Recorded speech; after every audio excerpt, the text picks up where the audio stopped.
I'm Ken Rockwell.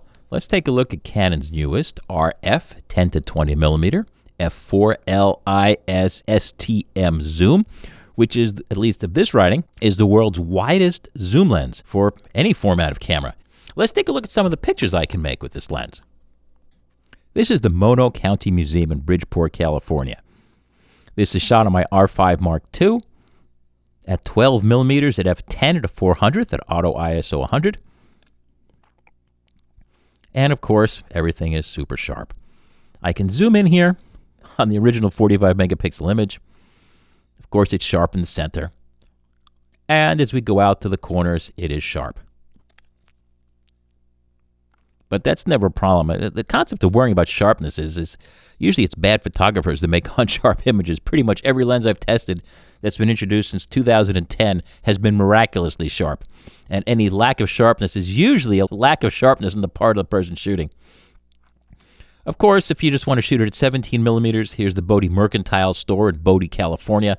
It's been closed for a while. And this is actually shot through a probably 100-year-old window on the front door, so don't look too much for sharpness.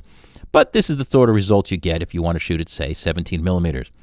This is shot at f16, handheld against that window for 3/4 of a second at auto ISO 100. And if I was more intelligent than I am, I would have realized that my R5 Mark II, which I had just gotten, has a wonderful in-camera focus stacking mode where I could have shot at, say, f8 for less diffraction and just let the camera run through everything to get everything in focus from near to far.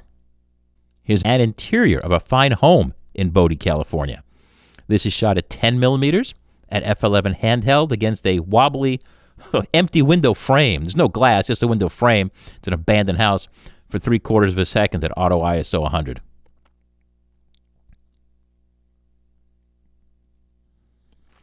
This is the summer heat in San Diego, California. This is at 7:33 a.m., 6th of September 2024. This is at 10 millimeters at f22 on my R5 Mark II. The f22 is to give me the sunstar, which I think makes the image. This is at a 60th of a second at auto ISO 100. Here's under the Pacific Beach Pier in San Diego, California.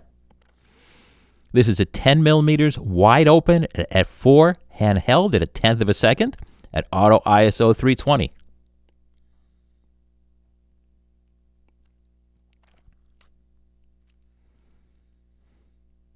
Here's a bar in Pacific Beach, California, 3rd of September 2024, at 20 millimeters, wide open at f4, handheld at an 1/8 of a second at auto ISO 500. Again, being an ultra-wide lens, it's easy to hold it for long exposures.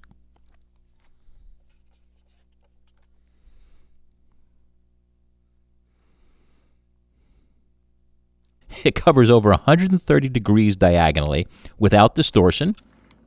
The biggest concern is this is a very specialized lens. It's not for general purpose use because, number one, it's just too darn wide. People who are not that familiar with shooting ultra-wides think, oh, the wider the better. No, the wider it gets, the much less useful it is because there are fewer situations in which a lens as wide as 10 millimeters is actually useful. But the other reason why something like the 14 to 35 I find far more useful is that you'll notice this big, beautiful front element looks great here on a video, sure. The problem is that it's completely unprotected. So you can't really walk around with the lens like this because you'll see this dust and dirt on this lens as it is now. It just gets worse. And because the lens is so wide and has such a huge depth of field, that dirt can start getting in focus. And heaven forbid, notice how it can see you out of the edge here, heaven forbid that you damage the front element, which is going to be happening if you're walking around with this thing. You can use the cap. The cap is not that good. The problem is it's not like the real caps they made in older years that were solid billet aluminum and had felt on them, so they sealed, and you'd put them on and nothing could get in or out. Now there's an empty hole there. There's a slot. You see this airspace here? So the air can actually flow through here, and your lens does get dirty when you put this in your pocket or whatnot, which is where I usually store this. I don't usually use a case while I'm actually in the field shooting. I stuck it in my pocket. Here's another look at the back of that cap. It turns out that if you take a picture with the cap on, remember I said it's got airspace in there? Well, this picture is showing the light sneaking in along the sides of the lens and then being seen on the inside of the lens cap from the lens. The problem with this, as I said, is there's airspace, dust will get in, especially if you store this thing in your pocket when you're out shooting, which I do. Usually I take this lens and my 24 to 240, and I've got everything I need for an expedition. This bare front element, it makes it much less useful than an ultra-wide like the 14 to 35 or the 15 to 35 or even the 15 to 30, the ultralight lens, which is just as sharp as this lens, on which you can put a filter to protect it so you can actually take it out and use it. Other advantages of this lens are, again, if you need something this wide, honestly, most people don't need to go any wider than 20 millimeters, but this is therefore a special purpose lens, but it is relatively lightweight. Historically, I used to own the Nikon 13mm f5.6 that weighed several pounds. The thing was, I don't know, I think about 5 inches around. It was huge, and it was not very good optically, but it was the best there was in the world in the 1970s until relatively recently. This is about the same size as the 14 to 35. It's a very practical lens, size and weight-wise. It's just this non-protectable front element is the problem. And you'll see it's got schmutz on there. I don't know how clearly you can see it. It usually comes out pretty well in these videos. That's the problem with this lens. Ergonomically, it's superb. Notice you have 3 rings. You have a real live mechanical zoom ring, and you have 2 programmable rings. This ring usually becomes your focus ring. This ring has clicks. You can set that to some, well, you set it in your camera to whatever you want. You've got a full series of controls here, auto and manual focus, and turn the stabilizer on and off, which I think every lens needs to have, but every lens doesn't always have it, and that drives me up the wall. You also have 1 programmable button here, which usually is, by default, the focus lock button. If you want to use filters to modify the light, you'll notice there is a slot here on the back. And in my review, actually, I have a full-time written review at my website at kenrockwell.com, and the links are in my description. You can cut gel filters, gelatin filters, very thin plastic filters, and slide them in here to do whatever you might need to do. However, that was mostly useful back in the days of film, where we didn't have white balance controls we could change on the camera. I'm not quite sure why anybody would want to use a filter on the back here. Something like a polarizer isn't going to make any sense. Likewise, a graduated neutral density isn't going to make any sense unless you're very adept at cutting it out just right. I remember in the olden days, I would just take a half of a regular neutral density gel and stick it on half the lens or something, but you're asking for trouble with that. This lens makes ultra wide angle photography so accessible. In olden days, ultra wide lenses were soft in the corners. They didn't even autofocus back in the day, and you never knew what was going to happen. This lens makes me forget how horrible things were back in the old days. The fact that I can just zoom all the way out here to 10 millimeters, which I almost never need to do, and it's sharp, and I have autofocus, and I have a full range of apertures. Back in the day, the Nikon 13mm f5.6 was so dim, being only f5.6, having to be shot through a single lens reflex camera, it was difficult to see what you were doing, and it was even difficult to focus it manually. This lens makes everything so easy. But you have to be really careful. Follow my link in the description to my article on how to use ultra-wide lenses, because it's a very difficult skill to acquire. An ultra-wide lens is not and never about getting it all in. That makes horrible photographs when you just want to get it all in. It's about letting you get closer and exaggerating near to far relationships and really sticking the viewer's eyes into whatever it is you're trying to show them. It takes a bit of talent. It's actually the most difficult lens to shoot compared to other longer lenses, because where you are is just as important as where you point the camera lens.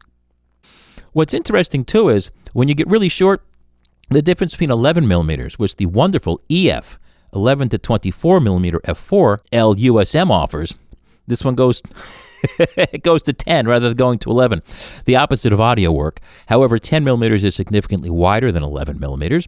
Also, this lens adds image stabilization, which makes it unique in the world of photography, at least among brands, because although Canon's ultra-wide lenses are stabilized, Nikon's and Sony's are not. And that might seem minor if you have a stabilized camera. However, if you look at the geometry, which I'll skip for the moment, the corners of the image would require a sensor that moves about twice or 3 times as far as the middle of the sensor does. You would need a rubber sensor, which clearly doesn't exist. Otherwise, as you rotate the lens around and it's trying to compensate for the motion, the corners won't be stabilized, just the center. So this will stabilize the whole thing, which makes it far superior for what Nikon offers or Sony offers for ultra wide angle lenses. Autofocus speed has never been a problem with ultra-wide lenses, and this lens is no different. Autofocus is essentially silent, and it's more than fast enough. Focusing, I think everyone knows by now, this focus ring is just an electronic encoder. It doesn't actually connect anything inside the lens except the digital encoder, which talks to the computers in the camera, which then talks back to the lens, activates the motors in the lens to focus the lens, and that's how you get manual focus. For focus breathing, which is the image changing size as you focus in and out, which is of interest to cinematographers, the image from this lens gets a little smaller as focused more closely. The focus distance is recorded in EXIF data, which, for instance, in Photoshop's lens correction filter, it reads the focus to distance. Bokeh? You gotta be kidding me. In a lens this wide, nothing ever really gets out of focus. Bokeh is good, but as I said, that's the quality of out of focusness. It never gets that far out of focus. Here it is at 10 millimeters, wide open at f4. And you see, the backgrounds never really go away.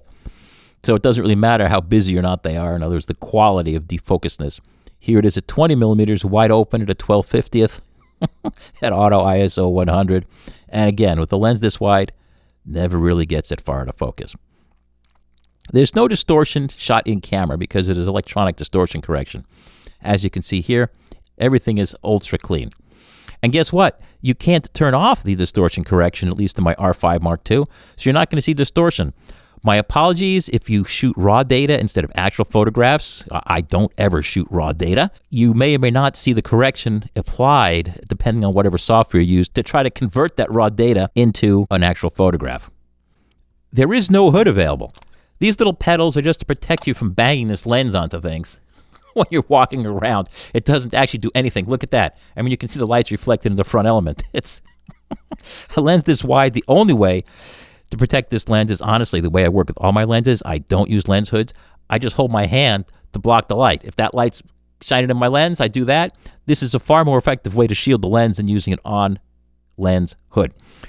In olden days, when I had lenses that had really bad flare and ghosting, like the Nikon 15mm f3.5, I would build essentially a matte box about a foot, rectangular 1.5 feet by a foot. I would make it out of foam core.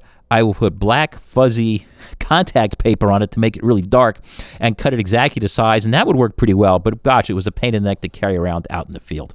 But the good thing is this lens does not suffer from any significant flare or ghosts. Macro? You gotta be kidding me. It focuses extremely close, but it's so wide, it never looks that close. Here's as close as it gets on full frame. This is at 20 millimeters, wide open at f4, and it is ultra sharp. You'll see as I zoom in here, but you don't want to shoot this as a macro lens. Even worse, you've got to get so close to your subject that you'll probably wind up blocking the light. If I zoom back out here and show you my shadow, you see I'm holding that watch basically right in front of the lens, and I had to work really carefully to make sure that I had everything set up at an angle where the sun could shine on my subject and not be blocked by the camera. Good news is this is made domestically in Japan. It's not offshore to some third world or second world foreign country. And the serial number is engraved into the black plastic. You're never going to see it this clearly. In actual life, it's not zoomed in like this on this camera and exposure corrected in ultra high resolution, so you'll probably never be able to read it. You need a magnifier and a glass to see it in person. It also is very free from peripheral color shifts. I could not see any peripheral color shift, which was a huge problem with early ultra wide lenses because the coatings become effective at different colors as light hits them at different angles. In other words, you'll see even on this lens, as I change the angle at which it hits the coating, you see how it turns more purple there? In other words, the coating is becoming less effective at purple, which is why you're seeing it reflected at those angles. The good thing is everything is designed inside this lens with all the coatings throughout the lens, as well as the electronic correction, so that that is not a problem. In the days of film, with ultra wide angle lenses, it was a huge problem. I can't see any significant spherochromatism with this lens, which makes perfect sense because it's so wide. Image stabilization is superb. I see about a 3-stop real-world improvement at 10 millimeters and a 4-stop real-world improvement at 20 millimeters. So in other words, we're all different with situations, but almost all of my shots at a half of a second handheld at 10 millimeters or 20 millimeters are completely tripod equivalently sharp when I shoot freestanding handheld with this lens. Of course, we're all different. Conditions always vary, but I get great results. I don't need any tripod with this lens. If we want to look at sunstars, here it is at various apertures. And yes, at the smallest apertures, I get some magnificent sunstars, although at most apertures, I don't. Of course, it doesn't work with any teleconverters, and why would you want to? So you'd really want to turn this into a very expensive and delicate 20 to 40 millimeter f8 lens? I don't think so. So that's it. If you want ultra wide, this is a great lens because it's reasonably priced. It's lightweight. It's very practical, except for the problem here. But that's the case with all ultra wide angle lenses. Personally, this lens is something I would only get if you have a regular ultra wide lens like the 14 to 35. I would not recommend this lens for anyone unless you know who you are and you know that you need to get beyond 14 millimeters, which very few people do. Personally, my favorite ultra wide lens of all time and of all brands is the RF 14 to 35 millimeter because it's very practical. It covers exactly the range I need. It takes regular filters. It has stabilization. Other people might prefer the RF 15 to 35 f 2.8. I don't because it's much heavier and more expensive, and I don't need 2.8. And if you really want to go ultra light, like for backpacking, the RF 15 to 30 millimeter lens is also superb. It weighs nothing. It's super sharp. It just doesn't cover quite the range of the 14 to 35. And if you shoot every day, as I do, it actually matters. You might as well get what you want. So that's it. Again, I have the full review as well as the original files you can download download from my website straight from my camera at kenrockwell.com, and the links are also in my description. Thanks for watching kenrockwell.tv here on kenrockwell.com.